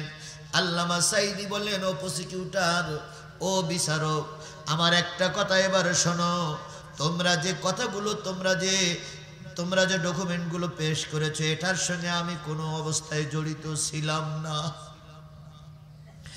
এরপরে বিচারপতি আপনাকে বলি, আপনি মিথ্যা কথা শোনার পরে হয়তো এখন রায় দিবেন, কিন্তু একটা কথা জেনে রেখেন, এই বিচার শেষ বিচার নয়, আর একটা বিচার আদালতে আখিরাতে করা হবে। বিচারপতি মানিক সেদিনই বলেছিলেন, তোমার আল্লাহ যা বিচার করে সেটা পরে হবে। এখন আমি রায় দিলাম সাঈদীকে ফাঁসিতে ঝুলাই মারতে হবে। 5 জন বিচারক ছিলেন, 4 জন রায় দিলেন মৃত্যু, আর 1 জন রায় দিলেন ফাঁসি। আল্লামা সাঈদীর ফাঁসি হয়নি। আল্লামা সাঈদ ওখানে দাঁড়িয়ে বলেছিলেন, আল্লাহ তুমি তো সব কিছু দেখতেছো মালিক, আমার হাতে এখন ক্ষমতা নাই, আমার পক্ষে কোনো সাক্ষীও হাজির করতে পারলাম না, ফয়সালাটা তুমি করে দিও। আল্লাহ রব্বুল আলামিন ওই হুজুরের দোয়া কবুল করেছে না করেনি? ও আমার জাতি বলুন তো, ওই হুজুরের দোয়া কবুল করেছে না করেনি? কিভাবে কবুল হলো দেখেন। অন্যান্য বিচারপতিরা পালিয়ে গেল, অন্যান্য বিচারপতিরা মারা গেল, কিন্তু মানিক সাহেব পালাতে যেই ধরা পড়িস। কে কালা মানিকের কথা শোনেননি আপনারা? উনি সিলেট দিয়ে না কোথা দিয়ে পালাই যাচ্ছিল, শেষ পর্যন্ত যেই শুয়ে থাকলো কিসের পরে, কলার পাতার পরের থেকে জনগণ টেনে নিয়ে আসলো। আনার পরে জনগণ মারতে শুরু করলো। মারবি নাই মার, জাগায় মেরিস। 1 লাথিতে একটা বিসি আউট। হাসেন, জাতি বোঝেন আল্লাহর বিচার কি কায়দায় হয়। কথা বলেন, কথা বলেন, কথা বলেন। যারা আজকে বিরাট ক্ষমতার দাপট দেখাতো, তাদের বউ এক জায়গায়, ছেলে এক জায়গায়, মেয়ে এক জায়গায়, সে এক জায়গায়, নিজের রান্না করার লোক খুঁজে পাচ্ছে না, এখন নিজেই রান্না করে খেতে হচ্ছে। জাতিকে কষ্ট দিয়েছো, জাতির দোয়া কাজে লেগেছে, কাজে লেগেছে, কাজে লেগেছে। 1 লাথিতে বিচারপতি মানিকের বিসি আউট। হাসপাতালে নিয়ে কোনো রকম রক্তমুক্ত পরিষ্কার করে সেলাই মেলাই দিয়ে এবার সবাই রেখেছে বেডশিট দিয়ে ঢাকা। সাংবাদিকরা গিয়ে বলতেছে, মানিক ভাই কি অবস্থা? কাছে বিসি নেই। তো কড়া গেল, তো বলছে মনে হচ্ছে একটাই গেছে। তো সাংবাদিকরা বলছে ডাইন পাশেরটা না বাম পাশেরটা? তখন উনি রেগে মেগে বলতেছে, আমার বিসি আউটটা তোমার ডাইন কি বাদ, তাই তোমার খোঁজ নিতে হচ্ছে। কথাটা এই জন্য বললাম, বিচার কার হাতে? জোরে বলেন, বিচার কার হাতে? সেই আল্লাহ আজও আছে নাই নাই? জোরে বলেন, সেই আল্লাহ আজও আছে না নাই? কিসের ভয় করো? ময়দানে নামো, ময়দানে নামার দায়িত্ব তোমার, আর ময়দানে বিজয়ের মালা গলায় পরিয়ে বাবার কাছে ফিরিয়ে আনার দায়িত্ব আমার আল্লাহ। আধারে ভয় পেও না, আধারে ভয় পেও না, আলো আছে আড়ালে, জালিমেরা পালিয়ে যাবে তুমি উঠে দাঁড়ালে। আধারে ভয় পেও না, আধারে ভয় পেও না, আলো আছে আড়ালে, জালিমেরা পালিয়ে যাবে তুমি রাস্তায় দাঁড়ালে। তাহলে আল্লাহর নবী 4টে দোয়া 4টে ওয়াজ করলেন। শেষ ওয়াজ হচ্ছে কার কাছে কানতে হবে? ইয়া জাহাকু কালিলা ইয়াবকু কাসীরা। বেশি বেশি কান্দো, কম কম হাসো। বেশি বেশি কানলেই আল্লাহ পাক বরকত দিয়ে দেবে। সবাই চলে গেল, নবীর ওয়াজ শেষ হলো। আব্দুল্লাহ ইবনে সালামও চলে গেলেন। নেতারা ডাক দিয়ে বলল, কি করলে? কয় আজকে 4টে ওয়াজ শুনলাম, তা ভালোই লাগলো। সুবহানাল্লাহ বলবেন না? সুবহানাল্লাহ। ইহুদিরা বলতে, তোমার এত টাকা দিলাম, তুমি 4টি ওয়াজ ভালো বললে, তাহলে আসল ঘটনা কি? আব্দুল্লাহ ইবনে সালাম বলতেছে, কালকে যাব আর তো 3টে প্রশ্ন নিয়ে। পরের দিন আব্দুল্লাহ ইবনে সালাম নবীজির সঙ্গে সাক্ষাৎ করলেন। সালাম করে মুসাফা করে বলতেছে, আপনি বলে আল্লাহর নবী বলে দাবি করতেছেন? প্রথম আব্দুল্লাহ ইবনে সালামের কথা, আপনি বলে আল্লাহর নবী বলে দাবি করতেছেন? আমার নবী বলেন, আমি আল্লাহর নবী দাবিদার নই, আল্লাহ আমাকে নবুয়ত দিয়েই পাঠিয়েছে। আরেকটু জোরে বলা যাবে না সুবহানাল্লাহ? যারা জ্ঞানী মানুষ তারা এরকমই কথা বলে, আর যারা অল্প শিক্ষিত মানুষ তারা ফুটুক ফাটাং করে, আমারও সেনো সেনো সেনো। অহংকার করা ঠিক নাই। নবী বললেন, আমি নবুয়তের দাবিদার নই, আল্লাহ আমাকে নবুয়ত দিয়েই পাঠিয়েছে। আচ্ছা, তাই যদি হয়, নবীদের ভিতরে অনেক মজেজা ছিল, অনেক কেরামতি ছিল, অনেক মজেজা ছিল। আপনি বলুন তো, কিয়ামতের প্রথম আলামত কোনটি? কিয়ামতের। আর আমার আলোচনার বিষয় ইন্নাল্লাহ ইনদাহু ইলমুস সাআ, নিশ্চয়ই কবে কখন কিয়ামত হবে কে জানে। আর আব্দুল্লাহ ইবনে সালাম নবীর কাছে প্রশ্ন করতেছে কিয়ামতের প্রথম আলামত কোনটি? 2 নম্বর প্রশ্ন, যদি আপনি আল্লাহর নবী হন বলুন তো, জান্নাতি মানুষের প্রথম খাদ্য কি? জাহান্নামী মানুষের প্রথম খাদ্য কি? 3 নম্বর প্রশ্ন, বলুন তো, সন্তান কোনোটা মায়ের মতন দেখতে হয়, কোনোটা বাবার মতন দেখতে হয়, কেমনটি হয় কেন? আল্লাহ নবী বলেন, আব্দুল্লাহ ইবনে সালাম, আমি বুঝেছি তুমি একজন আলেম, কিন্তু আমি বুঝতে পেরেছি তুমি আমাকে ঠকানোর জন্যই এসেছো। তবে চিন্তার কোনো কারণ নাই, আমি যদি এই 3টি প্রশ্নের উত্তর তাওরাত, জব্বুর, ইনজিল আর আমার পরে কোরআন নাজিল হয়েছে এই দিয়ে যদি উত্তর দিতে পারি, তুমি কি কালেমা পড়ে মুসলমান হবে? আব্দুল্লাহ ইবনে সালাম দাঁড়িয়ে বললেন, ও মুহাম্মদ সাল্লাল্লাহু আলাইহি সাল্লাম, এই 3টি প্রশ্নের উত্তর যদি কোনো ব্যক্তি দিতে পারে, আমার বিশ্বাস সেই হলো শেষ জামানার নবী। একটু জোরে বলবেন না সুবহানাল্লাহ? আল্লাহর নবী ওই 3টি প্রশ্নের উত্তর দিলেন, দেওয়ার সাথে সাথে আব্দুল্লাহ ইবনে সালাম কালেমা পড়ে মুসলমান হয়ে গেল। ও বন্ধু, এই 3টি প্রশ্নের উত্তর দিতে গেলে আমার আর হয়তো 5টা মিনিট সময় লাগবে। এই 5টা মিনিট সময় কি আপনারা আমাকে দেবেন? কারা কারা দেবেন একটু হাত তুলে দেখান তো, কারা কারা দেবেন? মাশাআল্লাহ মাশাআল্লাহ, হাতগুলো যারা উঁচু করেছেন, আমিও হাত উঁচু করেছি। আমি আপনাদের কাছে বলেছি 3টে প্রশ্নের উত্তর কোরআন দিয়ে দেব, আর আপনারাও হাত উঁচু করেছেন, 3টে প্রশ্নের উত্তর শুনে বাড়ি যাবেন, তাই না ভাই? এবার প্রশ্ন কয়টা আবার একটু রিলে করি। প্রথম প্রশ্ন, কিয়ামতের প্রথম আলামত কোনটি? 2 নম্বর, জান্নাতি মানুষের প্রথম খাদ্য কি? জাহান্নামী মানুষের প্রথম খাদ্য কি? 3 নম্বর, সন্তান কোনোটা দেখতি বাবার মতন হয়, কোনোটা দেখতি মায়ের মতন হয়। একই বাপ একই মা, একটা সন্তান মার মতন আর একটা সন্তান বাবার মতন হয় কেন? আল্লাহর নবী কোনো সায়েন্স নিয়ে লেখাপড়া করেন নাই, মেডিকেল কলেজে লেখাপড়া করেন নাই, কৃষি বিশ্ববিদ্যালয়ে পড়েন নাই। নবী প্রশ্নের উত্তরগুলো দিলেন। আব্দুল্লাহ ইবনে সালাম কালেমা পড়ে মুসলমান হয়ে গেল। আমরাও 3টি প্রশ্নের উত্তর নিয়েই বাড়ি যাব ইনশাআল্লাহ। এবার আসুন, আমি সূরা লোকমানের কত নম্বর আয়াত তেলাওয়াত করেছিলাম? 34 নম্বরের প্রথম কথা হচ্ছে, কবে কখন কোথায় কিয়ামত হবে কে জানে? আরো জোরে বলেন। কিয়ামতের খবর পৃথিবীর কোনো মানুষ রাখে না।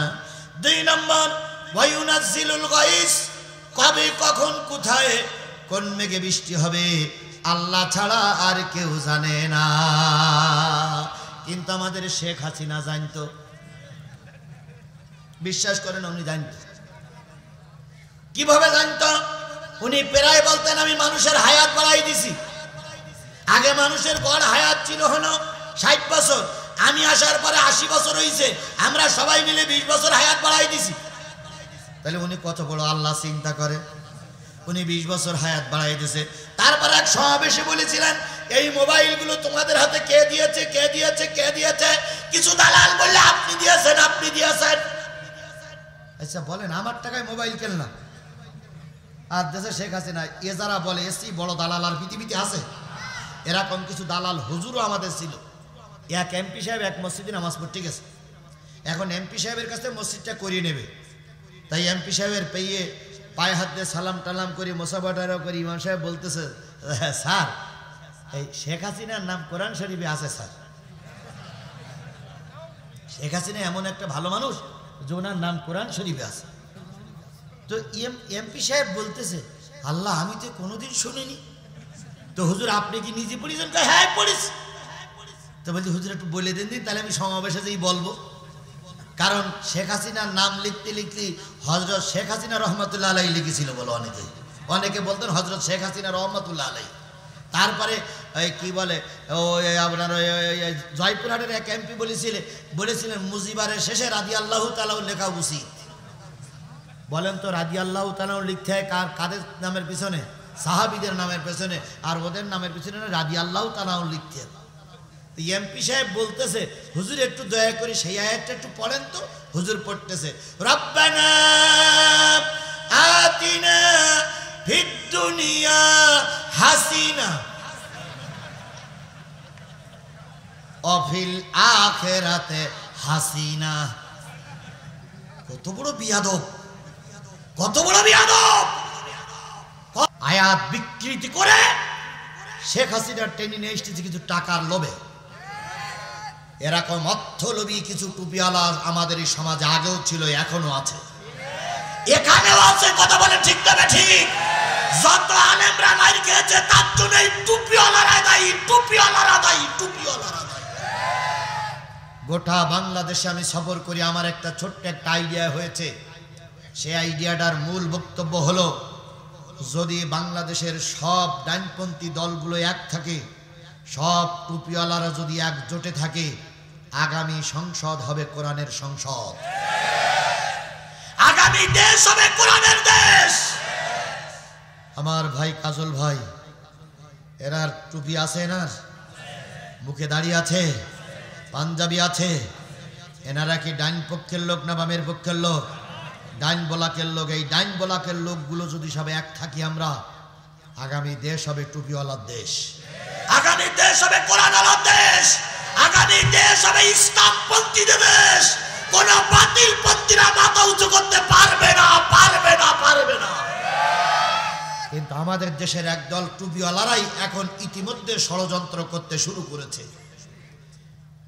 হাসিনার আমলে এক হুজুর বলেছিল আল্লামা সাঈদী যদি মারা যায়, আর আল্লামা সাঈদীর যদি কবর দেওয়া হয়, আর সেই কবরের পরে যদি ঘাস হয়, সেই ঘাস যদি কোনো গরুটি খায়, উক্ত গরুর গোশত এবং দুধ খাওয়া হারাম। যারা ফতোয়া দিয়েছিল তারা যদি এখন আমার সামনে আসে, আপনি কি তাদেরকে ক্ষমা করে দেবেন? বিএনপির লোক, জামাতের লোক, হেফাজতের লোক, সব লোকেরা এখন ধৈর্যের ফতোয়া দিচ্ছে যে ধৈর্য ধরো, ধৈর্য ধরো, ধৈর্য ধরো। যত ধৈর্য ধরতেছি তত জালেমেরা মাথা উঁচু করতেছে। যদি আমরা একটু মেরুদণ্ড সোজা করে দাঁড়াতাম, তাহলে চিন্ময় দাস না কি জানো, চিন্ময় কৃষ্ণ দাস আমাদের দেশে আমাদের নিয়ে বাজে মন্তব্য করতে পারতো না। কথা বলে ঠিক না ঠিক? যদি আমরা একটু সমন্বয়কদের সামনে মেরুদণ্ড সোজা করে দাঁড়াতে পারতাম। সাইফুল ইসলাম নামে গতকালকে চট্টগ্রামে একজন উকিল মারা গেছে, এই উকিল মারা যেত না, আমাদের একটু সোজা হয়ে দাঁড়ানোর দরকার ছিল। ক্ষমা করো, ক্ষমা করো, ক্ষমা করতে হবে। আল্লাহ রসুল ক্ষমা করেছেন, তবে আল্লাহ রসুল আবার বলো 13 জন লোককে ক্ষমা করেননি। ক্ষমা রস করলাম, রস করার পরে সবাই দলে দলে চলে যাচ্ছি। দেখতেছি রেল পার্টির পরে বসে রয়েছে ওবায়দুল কাদের। ওবায়দুল কাদের রেল পার্টিতে বসে বসে মিসকি মিসকি হাসতেছে। আচ্ছা, আপনারা দেখলেন ওবায়দুল কাদের ওই রেল পার্টিতে বসে আছে, না মেরে বাড়ি যাবেন? কেটে কেটে হাত তোলেন তো। ভালো হয়ে যাও, ভালো শুধু তুমি এ কথা কে বলবে, আর পালিয়ে গেছে কাউয়া কাদের, কেউ জানে না খবর তার। ভালো কি ফকরুল সাহেব আপনার বাসায় কাউয়া কাদের গেছেননি, ঠাকুর গায়ের বাসায় আপনি থাকতে তারে দেশেননি। তার সাথে যে হিসাব বাকি, হায় হায়, তার সাথে যে হিসাব বাকি আছে কোটি জনতার, পালিয়ে গেছে কাউয়া কাদের, কেউ জানে না।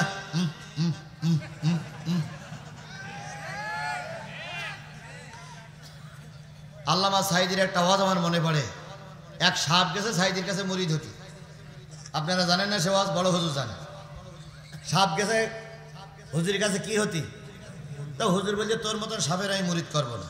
কেন? তুই শুধু লোকের কামড়াস, তুই শুধু দর্শন করিস, দর্শন করলে তারা কষ্ট পায়, তা তোরাই মুরিদ করবো না। তা সাপ বলতেছে হুজুর আমি আগে সে অনেক ভালো হয়ে গেছি। তা ভালো হয়ে গেছিস তো এখন মুরিদ হলে তো কামড়ানি যাবে না। ভাই হুজুর যা বলেন তাই করবো, তো মুরিদ বানানি লাগবে। তো সাপের মুরিদ বানাই ফেলেছে। মুরিদ বলে খবরদার যেন কামড়াইস না। তো সাপ ওই সবক নিয়ে মাঠের ভিতর থাকে, যাতে করে গ্রাম অঞ্চলে যেই মানুষের কামড়াতি না হয়। এখন এক লোক ধান কেটেছে, ধান কাটার পরে ধান বাড়ি নিয়ে যাবে, দড়ি পাচ্ছে না। তা দেখে আলির পরে এক দড়ি বড়ি আছে, তো ওর নিয়ে ধান বেঁধেছে। তো ধান যখন বাঁধতেছে তখন ও বলতেছে কি বলবো মুরিদ হইছি। মানে তো মজা দেখাই দিতাম, শুধু মুরিদ হইছি আর হুজুর বলিছি কামলা নিয়ে যাবে না। এই জন্য আমি কিছু বলতে পারি না। তুই একবার কামলাবি তোর কাজ শেষ, কথা তা বাঁধ দেখি কত বাঁধতে পারিস। এখন বেঁধে টেঁধে ধানের বোঝা মাথায় করে নিয়ে বাড়িয়ে নিয়ে আসছে। বাড়ি আনার পরে ধান ফেলাই দিকে সাপটারে দড়ি মনে করে ছেলে ফেলে দেয়, তোর মতন দড়ির দরকার নেই। হ্যাঁ সাপের মাজা বেঁকে গেছে, মাথা বেঁকে গেছে, লেজও খানিকটা ছিলিয়ে গেছে। সাপ এইবার কোনো অবস্থায় নিজেকে ট্যাকেল দিয়ে 2-3 দিন পরে হুজুরির বাড়িতেই বলছে হুজুর কি মুরিদ যে বানালেন হুজুর আপনি আমার। কি হয়েছে? কই দেখেন না ঘাড় একদিক বেঁকা, লেজের খানিকটা অংশ নেই, মাজায় ছাল উঠে গেছে। কই তোর এরাম হইল কি করি? ওই যে আপনি সবক দিলেন যে কারোর কামলায় নিয়ে যাবে না, সেই সবক শুনে আমি গেলাম মাঠে। মাঠে যাই এক লোকের ধান বান্ধা দরকার, আমার দিয়ে বেঁধেছে। বেঁধে বাড়ি আনার পরে ফেলাই দিয়েছে, দেখেন কি অবস্থা। তো হুজুর তখন বলছে এই তোর কামলাতি নাই নিষেধ করেছিলাম, তোর কি ফোঁস করতে নিষেধ করেছিলাম? তুই একবার একটু ফোঁস করে ফুস করে উঠলি না কেন? ওই কৃষকের 14 গোষ্ঠী পরিমিত দোষ, তুই কামড়াবি না তো ফোঁস তো করবি। জামাত ইসলাম বিএনপির ভাইদেরকে বলি আমরা প্রতিশোধে বিশ্বাস করি না, এটা ঠিকই, কিন্তু ফোঁস করা বন্ধ করলে হবে না। যদি ফোঁস করা বন্ধ করেন ওরা আবার মাঠে নামবে, ওরা আবার আমাদের সন্তানদের গুলি করে মারবে, ওরা আবার আমাদের নামে মামলা দেবে, ওরা আবার দেশকে অরাজকতার দিকে ঠেলে দেবে। সুতরাং না কামড়ানো ফোঁস করা বন্ধ করা যাবে না, যাবে না, যাবে না।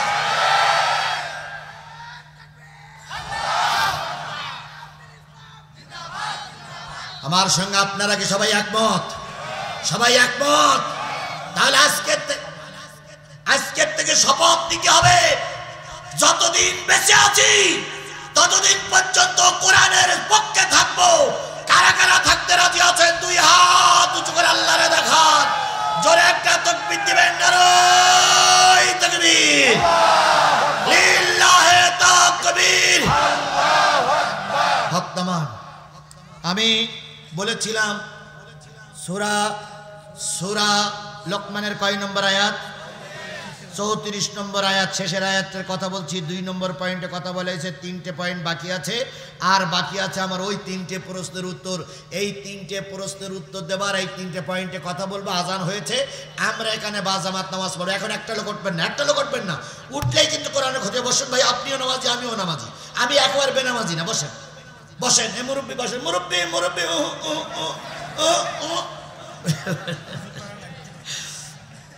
বন্ধুগণ।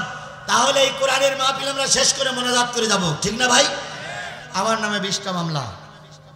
এই জালেমেরা আমাকে 5 দিন আয়না ঘরে রেখেছিল, 300 দিন জেলের ভিতরে থাকতে হয়েছে আমাকে। আমি একজন মুসাফির, আমি একজন মাজলুম। আপনাদের নিয়ে দোয়া করবো, আপনিও নামাজ পড়বেন, আব্দুল্লাহ ভাই নামাজ পড়বে, আমিও নামাজ পড়বো ইনশাল্লাহ। আমরা যদি সবাই এখান থেকে নামাজ পড়ে যাই কোনো সমস্যা হবে? উজুর সমস্যা হলে আমরা উজু করার সুযোগ করে দেবো। আমাকে দয়া করে আর 10টা মিনিট কথা বলতে দেন, আমি কথাগুলো শেষ করি। দয়া করে মুরব্বীরা উঠবেন না। আমি তার আগে ছোট্ট একটা দাবি করব। আমার মোনাজাত না হলে আপনি যেতে পারবেন না। এই ব্যাপারে কারা কারা একমত আছেন? মোনাজাত না হলে যেতে পারবেন, এই ব্যাপারে কারা কারা একমত আছেন? সবাই একমত। 2 জন মুরব্বীকে যেতে দেন, যেহেতু বয়স্ক লোক যেতে দেন, আর বাকি সব লোক একমত। এবার বলুন, এই যে মাহফিলটা করতেছে ছেলেরা, অনেক খরচ, কথা বলেন। একটা হেফজখানার মাহফিল না? হেফজখানার মাহফিল, হেফজখানাটা যদি টিকে থাকে কোরআন টিকে থাকবে। আজকে কয়টা ছেলের মাথায় পাগড়ি পরালাম? এটা 2টা টকবগে গোলাপ ফুল এখান থেকে বাইর হলো। আগামী বছর এই মাদ্রাসার থেকে আরো 5টা গোলাপ ফুল বাহির হোক, এটাকে আপনারা চান? সবাই মিলে চান? তাহলে চাইতে গেলে আজকে আসরের নামাজের পরে আজ 4 রাকাত বেশি নামাজ পড়ে দোয়া করবেন আল্লাহ মাদ্রাসা যেন টিকে থাকে। আর আগামী বছর এসে দেখবেন মাদ্রাসা 3 তলা হয়ে গেছে। দোয়া করলেই 3 তলা হবে। এই মাদ্রাসা টিকায় রাখতে গেলে 2টা কাজ করা লাগবে। একটা কাজ হচ্ছে ছাত্র দেওয়া লাগবে। ছাত্র দিলেন না মাদ্রাসা এমনি এমনি বন্ধ হয়ে যাবে। 2 নম্বর কাজ এই মাদ্রাসার আর্থিক সহযোগিতা করা লাগবে। টাকা নাই হুজুর থাকবে না, টাকা নাই বিল্ডিং থাকবে না, টাকা নাই প্রতিষ্ঠান থাকবে না, টাকা নাই কোরআন বন্ধ হয়ে যাবে। এখন আপনারা কি কোরআন বন্ধ করতে চান? জোরে বলেন চান? যদি না চান তাহলে সবাই পকেটে একটু হাত দেন। আমিও হাত দিচ্ছি। 10, 20, 50, 100, 200, 500 টাকা দিয়ে একটু সাহায্য করতে হবে। দেন, সবাই হাত দেন, সবাই পকেটে হাত দেন, সবাই পকেটে হাত দেন, সবাই হাত দেন। এবার কারা কারা বের করেছেন তারা একটু হাত তোলেন তো। কারা কারা বের করেছেন, কারা কারা বের করেছেন? ভাই 2 টাকা থাক তাও বের করেন, 10 টাকা, 20 টাকা, 50, 100 যা যা আছে বের করেন। সবাই মিলে বের করেন, সবাই মিলে বের করেন। ভাই বের করেন, সবাই মিলে বের করেন। কেউ মাহরুম করবেন না, কেউ মাহরুম করবেন না, সবাই মিলে বের করেন। এবার কারা কারা বের করেছেন তারা একটু হাত তোলেন, সবাই হাত তোলেন। আমি হাত তুলছি, আমার পকেটে আমার যা আছে তাই বের করছি, হাত তোলেন। ও মা তাদরি নাফসুন মাজা তাকসিবু গাদা, আগামীকাল কি খাবে এটা তুমি জানো না, আমার আল্লাহ ভালো জানে। এ কথা কারোর বিশ্বাস হোক আর না হোক, হযরত শেখ হাসিনার ভালোই বিশ্বাস হয়েছে। কারণ শেখ হাসিনা বানাইছিল বিরিয়ানি, শেখ হাসিনা তৈরি করেছিল কোরমা। খাওয়া কি হয়েছে? জোরে বলেন হয়েছে? সুতরাং কালকে আজকে রাত্রে কে খাবেন, কি খাবেন কে জানে? ওমা তাদরি নাফসুম বিআই আরদিন তামুত, কোন মাটিতে কার মৃত্যু হবে কে জানে? এই 5টা খবর আল্লাহর হাতে। আব্দুল্লাহ ইবনে সালাম প্রশ্ন করলেন শেষে কয়টা? 1 নম্বর প্রশ্ন হচ্ছে কিয়ামতের প্রথম আলামত কোনটি? নবী বললেন কিয়ামতের পূর্ব সময় পূর্ব দিক থেকে একটা বিরাট বিরাট অগ্নি আসবে। সেই অগ্নিতে ঈমানদার লোকদের তাড়িয়ে সব মক্কা মদিনায় নিয়ে যাবে। এইটা হলো কিয়ামতের প্রথম আলামত। আব্দুল্লাহ ইবনে সালাম বললেন ঠিক। 2 নম্বর জাহান্নামী মানুষের প্রথম খাদ্য কি? আল্লাহ নবী বলেন জাহান্নামী মানুষের প্রথম খাদ্য হলো পুজ আর রক্ত। জাহান্নামে যারা পড়বে ওদের পুজ রক্ত না ঝর্ণা দিয়ে বাইর হবে, তাই গ্লাসে করে খেতে দেওয়া হবে। ওদের নাড়ি ভুড়ি 2 পাশে বেরিয়ে যাবে। 2 নম্বরের একটা প্রশ্ন, জান্নাতি মানুষের প্রথম খাদ্য হচ্ছে মাছের কলিজা বোনা। এবার আব্দুল্লাহ ইবনে সালাম প্রশ্ন করলেন ছেলে মায়ের মতন হয় কেন, বাবার মতন হয় কেন? নবী বললেন মা আর বাবা যখন বিশেষ একটা সময় একত্রিত হয়ে যায়, মা আর বাবা যখন বিশেষ একটা সময় একত্রিত হয়ে যায়, মায়ের শরীর থেকে কিছু পানি নাফাক পানি বাহির হয়, বাবার শরীর থেকে কিছু নাফাক পানি বাহির হয়। ওই নাফাক পানিটা মায়ের রেহেমের ভিতরে একটা থলি আছে, ওই থলির ভিতরে ঘোরাঘুরি করতে লাগে। ওই থলির ভিতরে যে রক্তপিণ্ড মাংস তৈরি হয়, ওখানে যার শক্তি বেশি ওই সন্তানটা তার চেহারা ধারণ করে। বন্ধুগণ, এই কথা বলার পরে আব্দুল্লাহ ইবনে সালাম কালেমা পড়ে মুসলমান হয়ে গেল। সেই নবীর কোরআন, সেই নবীর হাদিস নিয়ে এতক্ষণ আলোচনা করলাম। আল্লাহ আমাদের শেষ পর্যন্ত কোরআনের পক্ষে কবুল করুক, সকলে বলুন আমিন। আমি অনেকবার এখান থেকে অনেকবার অনেক মাহফিল থেকে পালিয়ে গেছি, আত্মগোপন করে গেছি।